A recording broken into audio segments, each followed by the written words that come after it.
नमस्कार प्यारे भक्तों, आज हम देवों के देव महादेव का एक ऐसा चमत्कारी मंत्र के बारे में बात करने जा रहे हैं जिसका जाप या श्रवण आपको तभी शुरू करना है जब आपको बहुत ज्यादा पैसों की दिक्कतों का सामना करना पड़ रहा है। इस मंत्र को सुनने से आपको तुरंत ही गुप्त धन मिलने का योग भी बनने लगता है। आपका साथ या आपको समझने वाला कोई नहीं हो जब आपके पास पैसा नहीं हो। कर्जदारों का ताना आपको रोज रोज सुनना और सहना पड़ रहा है। आपको पैसों की दिक्कत इतना बढ़ने लगा है, आपके इनकम का सारे स्रोत एकदम बंद सा हो गया है। आपका मन अब एकदम कभी कभी बेचैन हो उठता है। आप खुद को एकदम से हारा हुआ महसूस करने लगे हैं। घर में भी आपको काफी सारी परेशानियों का सामना करना पड़ रहा है। आपका दिन एकदम बद से भी बदतर हो गया है। बचा खुचा पैसा भी किसी न किसी तरह से निकलता ही जा रहा है। तो आज हम आपको भोलेनाथ के जिस मंत्र का जाप 108 बार करने वाले हैं, उसे अगर आपने सच्चे मन से बाबा का ध्यान लगाकर पूरा 108 बार सुन भी लिया तो आपका कल्याण होते देर नहीं लगेगी। क्योंकि भगवान भोलेनाथ सभी देवताओं में सबसे ज्यादा दयालु है। वो बहुत जल्द ही अपने भक्तों से प्रसन्न होके उनकी सारी इच्छा तुरंत पूरी कर देते हैं। बस आप इस मंत्र को पूरा सुन लें। तो चलिए मंत्र जाप शुरू करते हैं। ओम तत्पुरुषाय विद्महे महादेवाय धीमहि तन्नो रुद्रः प्रचोदयात्। ओम तत्पुरुषाय विद्महे महादेवाय धीमहि तन्नो रुद्रः प्रचोदयात्। ओम तत्पुरुषाय विद्महे महादेवाय धीमहि तन्नो रुद्रः प्रचोदयात्। ओम तत्पुरुषाय विद्महे महादेवाय धीमहि तन्नो रुद्रः प्रचोदयात्। ओम तत्पुरुषाय विद्महे महादेवाय धीमहि तन्नो रुद्रः प्रचोदयात्। ओम तत्पुरुषाय विद्महे महादेवाय धीमहि तन्नो रुद्रः प्रचोदयात्। ओम तत्पुरुषाय विद्महे महादेवाय धीमहि तन्नो रुद्रः प्रचोदयात्। ओम तत्पुरुषाय विद्महे महादेवाय धीमहि तन्नो रुद्रः प्रचोदयात्। ओम तत्पुरुषाय विद्महे महादेवाय धीमहि तन्नो रुद्रः प्रचोदयात्। ओम तत्पुरुषाय विद्महे महादेवाय धीमहि तन्नो रुद्रः प्रचोदयात्। ओम तत्पुरुषाय विद्महे महादेवाय धीमहि तन्नो रुद्रः प्रचोदयात्। ओम तत्पुरुषाय विद्महे महादेवाय धीमहि तन्नो रुद्रः प्रचोदयात्। ओम तत्पुरुषाय विद्महे महादेवाय धीमहि तन्नो रुद्रः प्रचोदयात्। ओम तत्पुरुषाय विद्महे महादेवाय धीमहि तन्नो रुद्रः प्रचोदयात्। ओम तत्पुरुषाय विद्महे महादेवाय धीमहि तन्नो रुद्रः प्रचोदयात्। ओम तत्पुरुषाय विद्महे महादेवाय धीमहि तन्नो रुद्रः प्रचोदयात्। तत्पुरुषाय विद्महे महादेवाय धीमहि तन्नो रुद्रः प्रचोदयात्। ॐ तत्पुरुषाय विद्महे महादेवाय धीमहि तन्नो रुद्रः प्रचोदयात्। तत्पुरुषाय विद्महे महादेवाय धीमहि तन्नो रुद्रः प्रचोदयात्।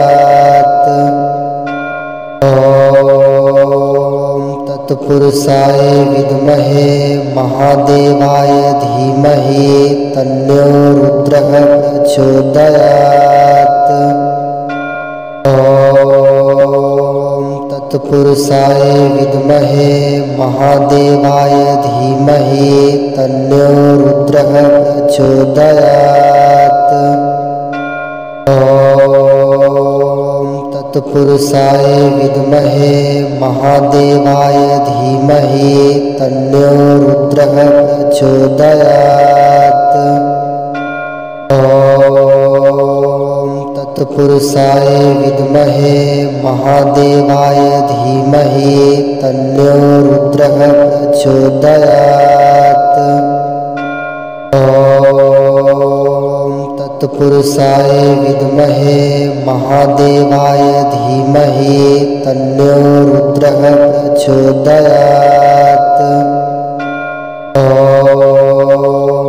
तत्पुरुषाय विद्महे महादेवाय धीमहि तन्नो रुद्रः प्रचोदयात्।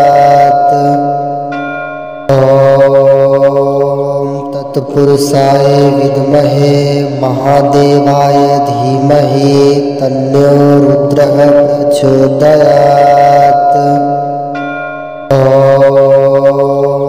तत्पुरुषाय विद्महे महादेवाय धीमहि तन्नो रुद्रः प्रचोदयात्। तत्पुरुषाय विद्महे महादेवाय धीमहि तन्नो रुद्रः प्रचोदयात्।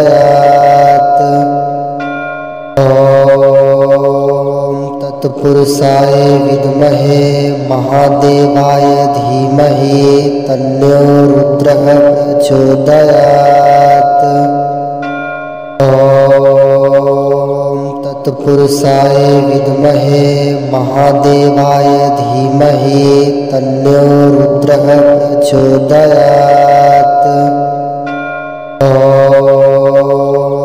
तत्पुरुषाय विद्महे महादेवाय धीमहि तन्नो रुद्रः प्रचोदयात्। तत्पुरुषाय विद्महे महादेवाय धीमहि तन्नो रुद्रः प्रचोदयात्। तत्पुरुषाय विद्महे महादेवाय धीमहि तन्नो रुद्रः प्रचोदयात्। तत्पुरुषाय विद्महे महादेवाय धीमहि तन्नो रुद्रः प्रचोदयात्।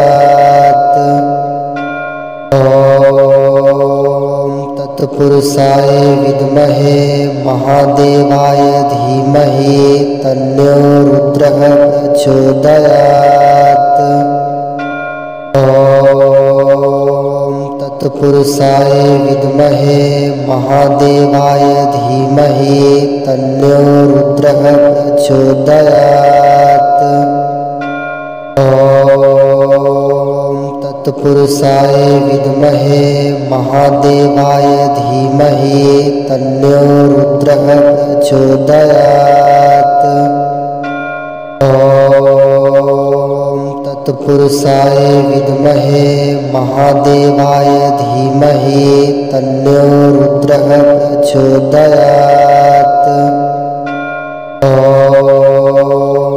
तत्पुरुषाय विद्महे महादेवाय धीमहि तन्नो रुद्रः प्रचोदयात्।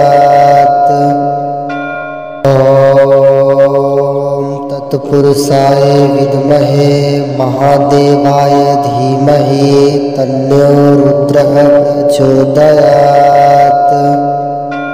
ॐ तत्पुरुषाय विद्महे महादेवाय धीमहि तन्नो रुद्रः प्रचोदयात्। ॐ तत्पुरुषाय विद्महे महादेवाय धीमहि तन्नो रुद्रः प्रचोदयात्। ॐ तत्पुरुषाय विद्महे महादेवाय धीमहि तन्नो रुद्रः प्रचोदयात्। ॐ तत्पुरुषाय विद्महे महादेवाय धीमहि तन्नो रुद्रः प्रचोदयात्। ॐ तत्पुरुषाय विद्महे महादेवाय धीमहि तन्नो रुद्रः प्रचोदयात्। ॐ तत्पुरुषाय विद्महे महादेवाय धीमहि तन्नो रुद्रः प्रचोदयात्। ॐ तत्पुरुषाय विद्महे महादेवाय धीमहि तन्नो रुद्रः प्रचोदयात्। ॐ तत्पुरुषाय विद्महे महादेवाय धीमहि तन्नो रुद्रः प्रचोदयात्। ॐ तत्पुरुषाय विद्महे महादेवाय धीमहि तन्नो रुद्रः प्रचोदयात्। ॐ तत्पुरुषाय विद्महे महादेवाय धीमहि तन्नो रुद्रः प्रचोदयात्। ॐ तत्पुरुषाय विद्महे महादेवाय धीमहि तन्नो रुद्रः प्रचोदयात्। ॐ तत्पुरुषाय विद्महे महादेवाय धीमहि तन्नो रुद्रः प्रचोदयात्। ॐ तत्पुरुषाय विद्महे महादेवाय धीमहि तन्नो रुद्रः प्रचोदयात्। ॐ तत्पुरुषाय विद्महे महादेवाय धीमहि तन्नो रुद्रः प्रचोदयात्। ॐ तत्पुरुषाय विद्महे महादेवाय धीमहि तन्नो रुद्रः प्रचोदयात्। ॐ तत्पुरुषाय विद्महे महादेवाय धीमहि तन्नो रुद्रः प्रचोदयात्। ॐ तत्पुरुषाय विद्महे महादेवाय धीमहि तन्नो रुद्रः प्रचोदयात्। ॐ तत्पुरुषाय विद्महे महादेवाय धीमहि तन्नो रुद्रः प्रचोदयात्। ॐ तत्पुरुषाय विद्महे महादेवाय धीमहि तन्नो रुद्रः प्रचोदयात्। ॐ तत्पुरुषाय विद्महे महादेवाय धीमहि तन्नो रुद्रः प्रचोदयात्। ॐ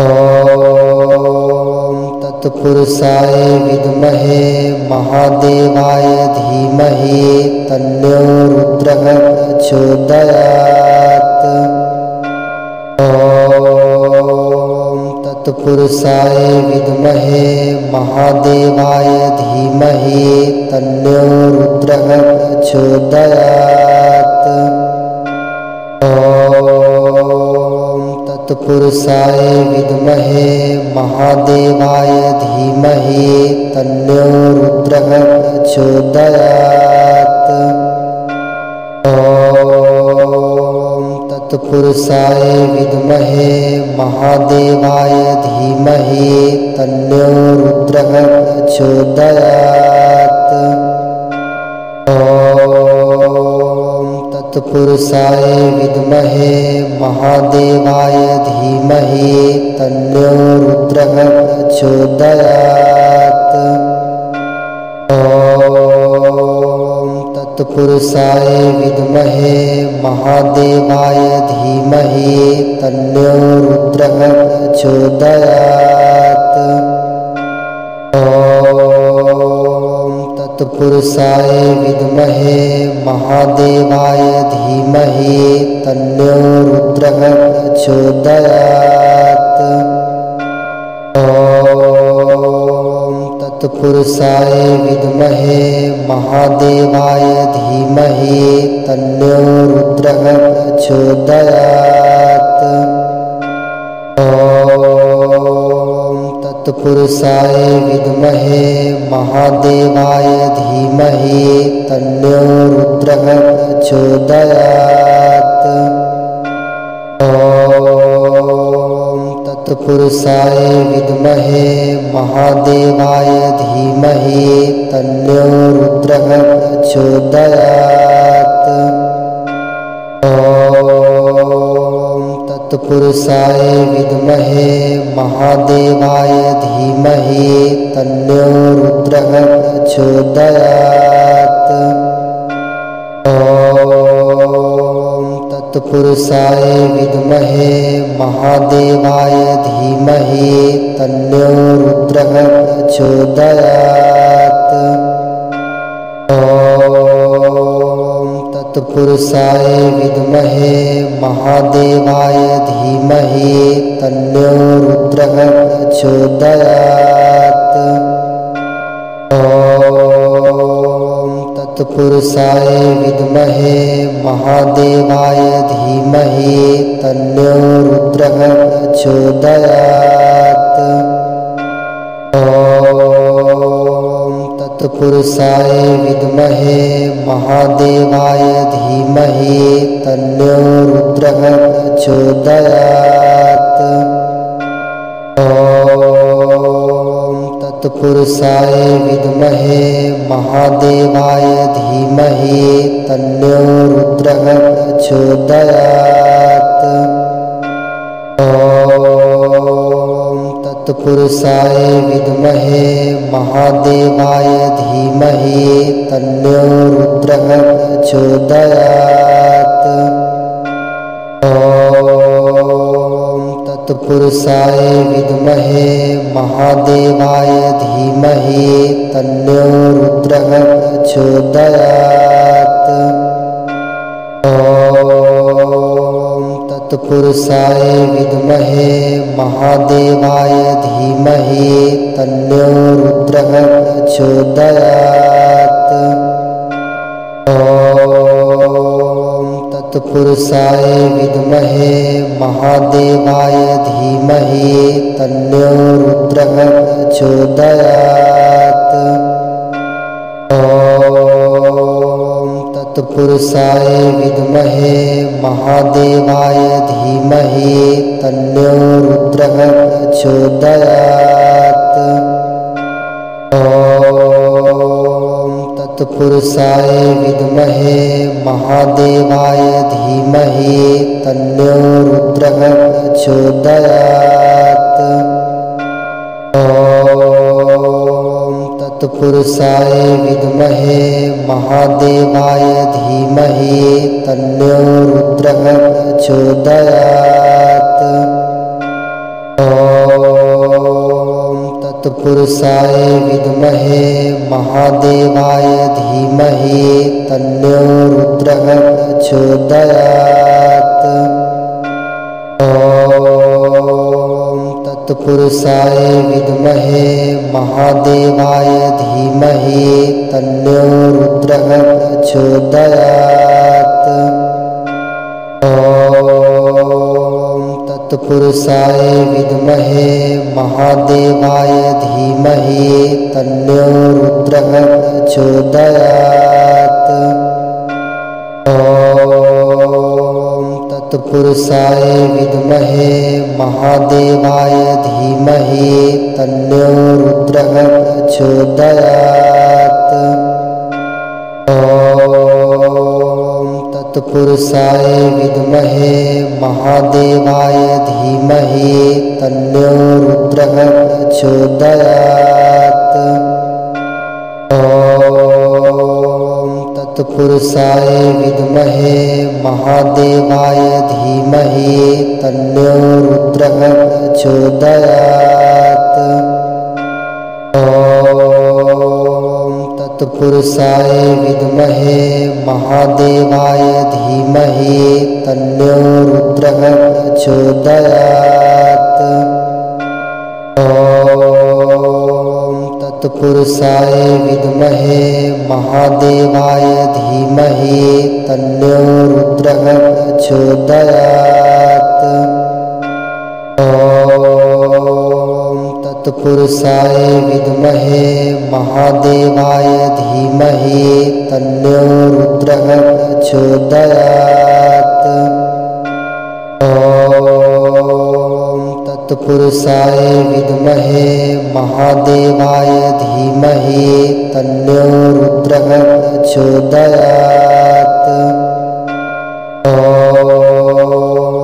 तत्पुरुषाय विद्महे महादेवाय धीमहि तन्नो रुद्रः प्रचोदयात्। ॐ तत्पुरुषाय विद्महे महादेवाय धीमहि तन्नो रुद्रः प्रचोदयात्। ॐ तत्पुरुषाय विद्महे महादेवाय धीमहि तन्नो रुद्रः प्रचोदयात्। ॐ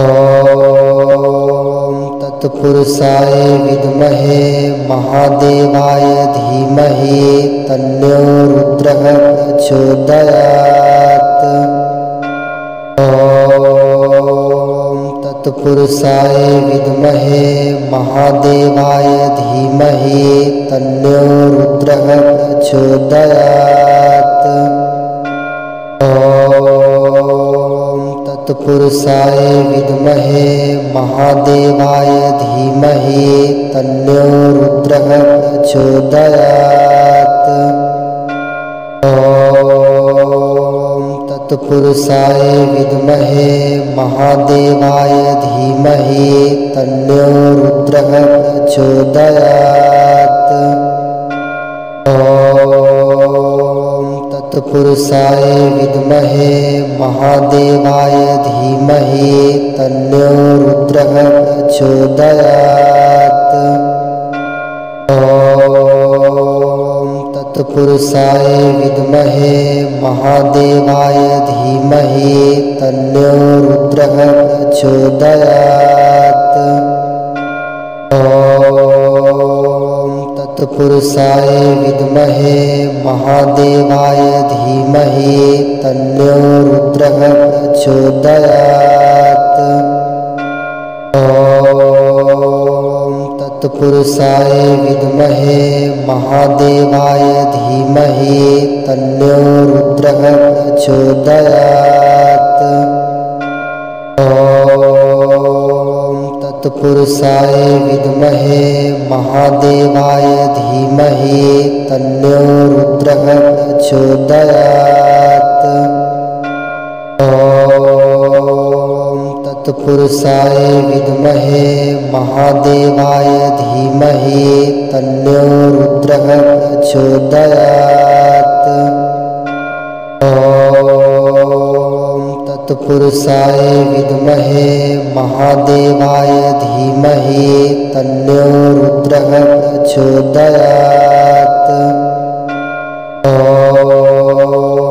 तत्पुरुषाय विद्महे महादेवाय धीमहि तन्नो रुद्रः प्रचोदयात्।